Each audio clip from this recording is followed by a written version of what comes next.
Halo,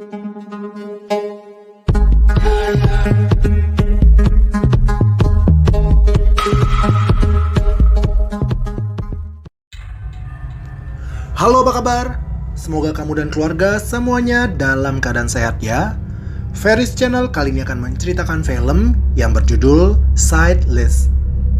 Bagaimana rasanya saat kita tiba-tiba menjadi buta dan kehilangan penglihatan? Semua terasa gelap dan kita tak akan pernah tahu apa yang tengah berada di sekitar kita. Nah, teror inilah yang dialami oleh karakter utama di film ini. Bagaimana cerita selengkapnya? Ayo kita mulai saja alur ceritanya ya guys. Di awal film diperlihatkan seorang wanita yang sedang berada di sebuah kamar apartemen. Dan tak lama kemudian, wanita itu tiba-tiba lompat dari jendela kamar apartemennya. Lalu, scene pun mundur ke 1 bulan sebelumnya. Memperlihatkan seorang wanita yang bernama Ellen yang sedang dirawat di rumah sakit. Ellen ini adalah seorang pemain biola yang terkenal di negara itu. Tak lama kemudian datang seorang perawat yang bernama Omar memberitahukan kalau Ellen saat ini sedang dirawat dan akan datang seorang dokter menemuinya. Lalu seorang dokter pun datang untuk memeriksa kondisi mata Ellen. Dokter itu mengatakan bahwa mata Ellen terkena cairan kimia yang berbahaya yang membuat matanya menjadi buta permanen. Mendengar itu tentu saja Ellen langsung menangis histeris. Kemudian Ellen teringat dengan penyerangan yang dialaminya, di mana Ellen dihadang seseorang yang tidak dikenal langsung menyemprot matanya dengan cairan kimia.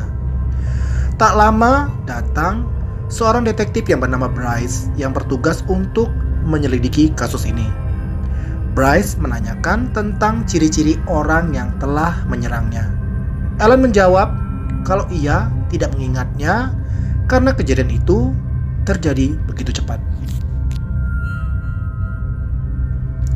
Tak lama kemudian, Ellen menerima telepon dari kakaknya yang saat itu sedang berada di Jepang. Kakaknya Ellen ini mengatakan kalau ia telah menyewa seorang perawat untuk Ellen dan perawat ini sudah biasa menangani pasien-pasien private seperti Ellen. Ellen pun rencana dipindahkan ke sebuah apartemen untuk memulihkan diri dan beradaptasi dengan kondisi barunya. Keesokan harinya, Ellen sudah diperbolehkan pulang dan diantar Bryce ke apartemen barunya. Saat Ellen terbangun di pagi hari, ia mendengar ada suara seorang pria di balik pintu kamarnya. Ternyata itu adalah perawat yang disewa kakaknya untuk merawatnya.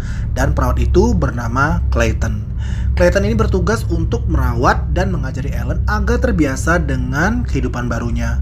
Clayton juga menjelaskan semua detail ruangan agar Ellen dapat menguasai letak dan isi kamar apartemennya itu.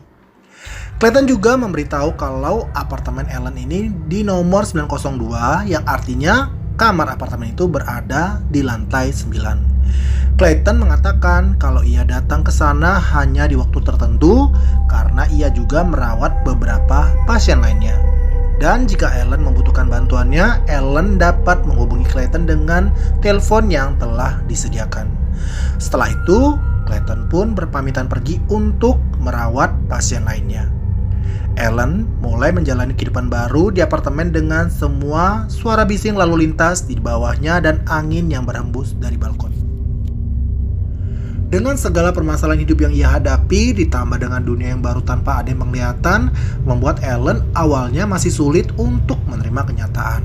Apalagi hingga sekarang ia masih belum bisa menghubungi sahabatnya yang bernama Sasha, satu-satunya orang yang ia anggap paling mengerti tentang dirinya.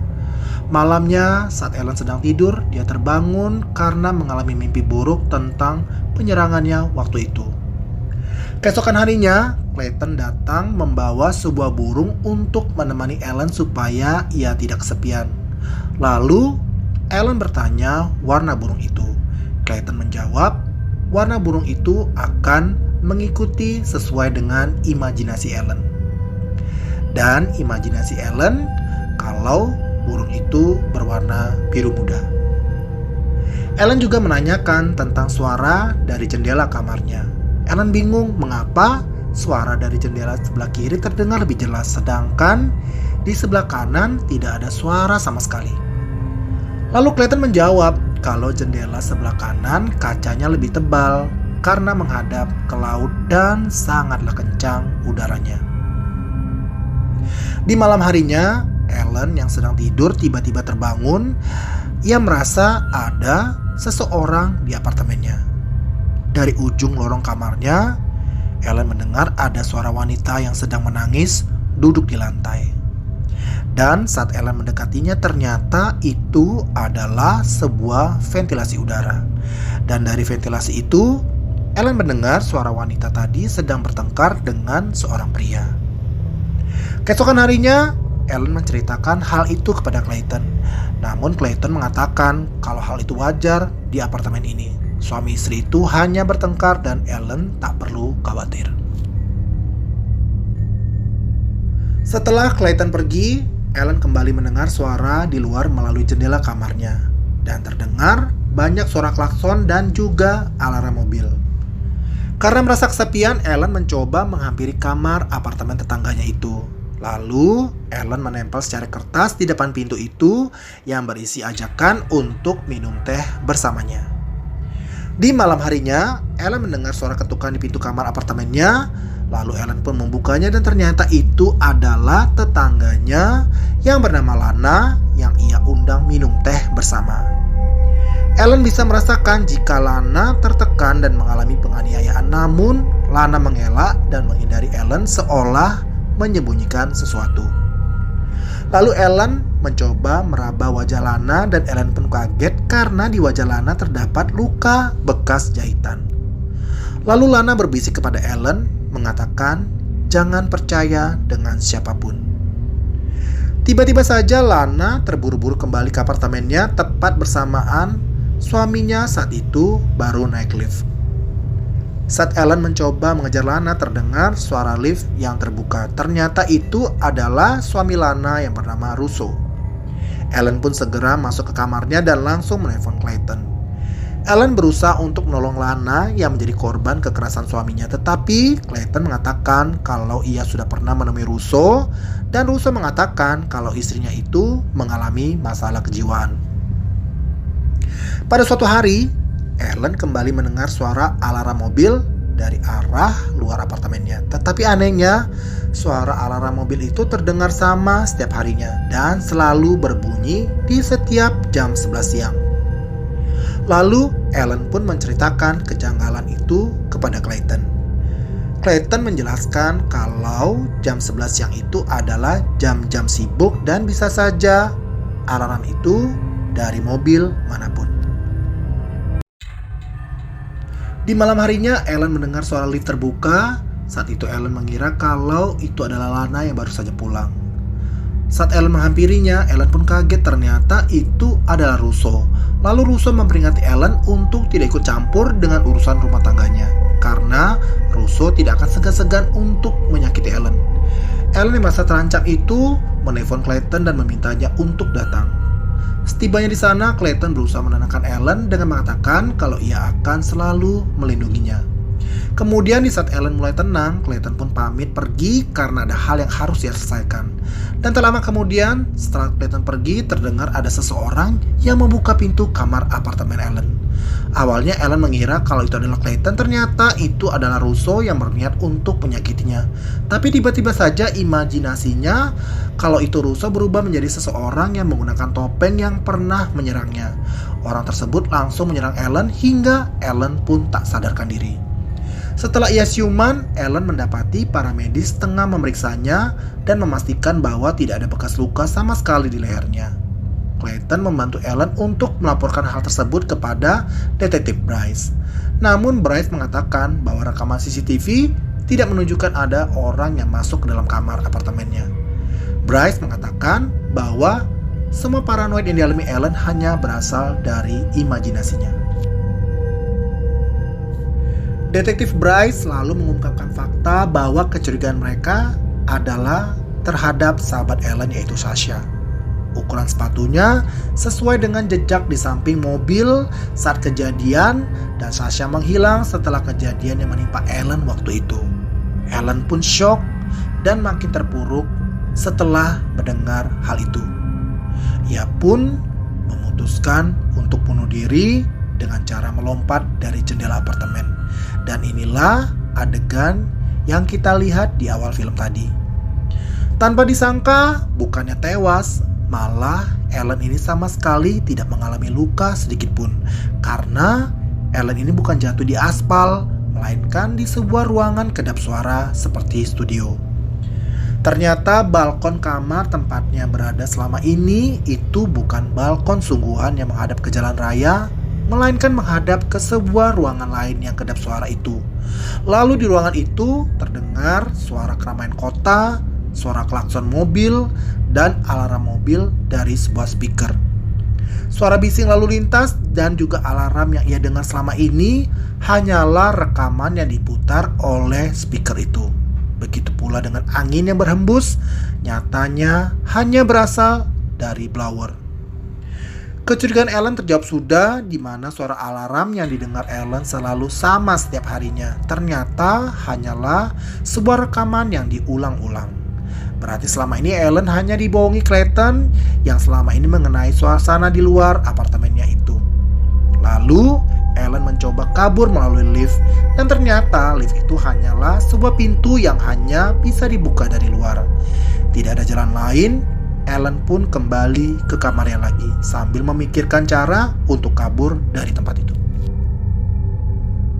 Tak lama kemudian terdengar suara lift yang terbuka. Awalnya Ellen mengira kalau itu adalah Clayton, tetapi setelah mendengar suaranya, ternyata itu adalah Lana. Lalu Ellen mengajak Lana ke kamarnya dan Ellen bertanya, tempat apakah ini sebenarnya? Lana yang tidak tega kepada Ellen akhirnya berterus terang kalau tempat itu sebenarnya bukanlah apartemen, melainkan sebuah rumah yang didesain khusus untuk mengurung orang. Ellen yang kaget kemudian menanyakan bagaimana caranya untuk keluar dari rumah itu. Belum sempat menjawab, Lana tiba-tiba langsung pergi karena mendengar suara Russo memanggilnya. Tak lama kemudian, Clayton pun datang. Lalu Clayton menyiapkan makanan untuk Ellen, lalu memberikannya sebuah biola karena tahu Ellen ini adalah seorang pemain biola terkenal. Setelah itu Clayton berpamitan untuk pergi. Sebelum pergi, seperti biasanya Clayton mengetukkan jarinya 2 kali di meja. Ellen pun langsung teringat kalau suara ketukan itu sama persis yang dilakukan oleh perawat di rumah sakit dan juga detektif Bryce. Ellen mulai menyadari bahwa semua pria yang ia temui selama ini adalah orang yang sama. Ternyata Clayton selama ini berpura-pura menjadi dokter, perawat Omar, Russo, dan juga menjadi detektif Bryce. Dan Ellen baru paham dengan bisikan Lana yang mengatakan jangan percaya dengan siapapun. Singkat cerita, saat Clayton kembali, Ellen pun mengajak Clayton untuk minum bersama. Lalu Ellen sengaja menjatuhkan gelas ke lantai. Dan di saat Clayton membersihkannya, Ellen langsung menghantam kepala Clayton sehingga jatuh dan tak sadarkan diri. Lalu Ellen mengambil semua kunci yang ada di saku Clayton dan mengambil alat kejut listrik yang ada di tas Clayton. Ellen segera menuju apartemen Lana dan membuka pintunya. Dan saat Ellen masuk ke sana, ternyata itu adalah ruangan tempat Clayton menyimpan kostum-kostum yang digunakannya selama ini. Bahkan juga kostum orang bertopeng yang telah menyerang Ellen dengan menyiram cairan kimia. Ternyata Clayton jugalah pelaku yang telah menyerang Ellen sehingga membuat matanya buta permanen. Lalu di ujung kamar itu terdapat ruangan seperti layaknya rumah sakit, tempat di mana Ellen pernah dirawat. Berarti sejak awal Ellen ini hanya berada di rumah ini saja, dan selama ini ia hanya menjadi permainan Clayton saja. Tak lama Lana pun datang dan Ellen akhirnya tahu kalau Lana ini adalah adik Clayton dan itu adalah rumah mereka. Lana memberitahu jalan keluar, yaitu sebuah lubang ventilasi di ruangan sebelumnya. Lalu Ellen pun segera pergi ke ruangan itu. Tak lama Ellen menemukan lubang ventilasi itu dan ia mengendus sebuah cairan yang baunya mirip dengan cairan yang pernah disemprotkan ke matanya yang menyebabkan matanya buta.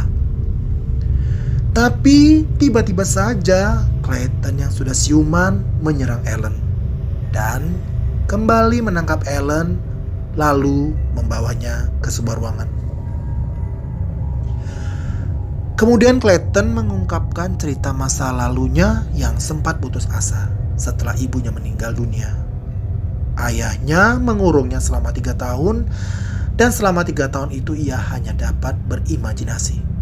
Sang ayah sering memutar musik biola setiap hari yang ternyata musik biola yang dimainkan oleh Ellen. Itulah yang membuat Clayton ini menjadi terobsesi dengan Ellen.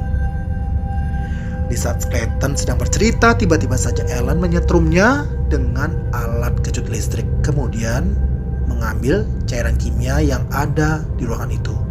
Ellen menyimpan cairan kimia itu ke dalam mulutnya. Dan di saat Clayton menyerangnya, Ellen pun menyemburkan cairan itu dari dalam mulutnya dan tepat mengenai kedua mata Clayton. Dan Clayton pun berteriak kesakitan. Dan sekarang Clayton mengalami hal yang sama, ia tidak dapat melihat. Kemudian Lana menuntun Ellen untuk keluar dari rumah itu. Saat itu Lana memutuskan tidak ikut pergi dari sana, tetapi ia memutuskan akan merawat kakaknya yang sekarang buta itu. Lalu Ellen pun kembali menjalani kehidupannya sebagai pemain biola dan kembali menjalani pertunjukannya. Dan film pun berakhir. Nah, sekian dulu alur cerita kali ini. Bagaimana menurut kalian ceritanya, guys? Ketik di kolom komentar ya. Oh ya, yang belum subscribe, jangan lupa subscribe ya guys, supaya saya semakin semangat untuk membuat video-video berikutnya. Dan terima kasih buat kamu yang sudah nonton. Saya pamit undur diri. Sampai jumpa. Dadah.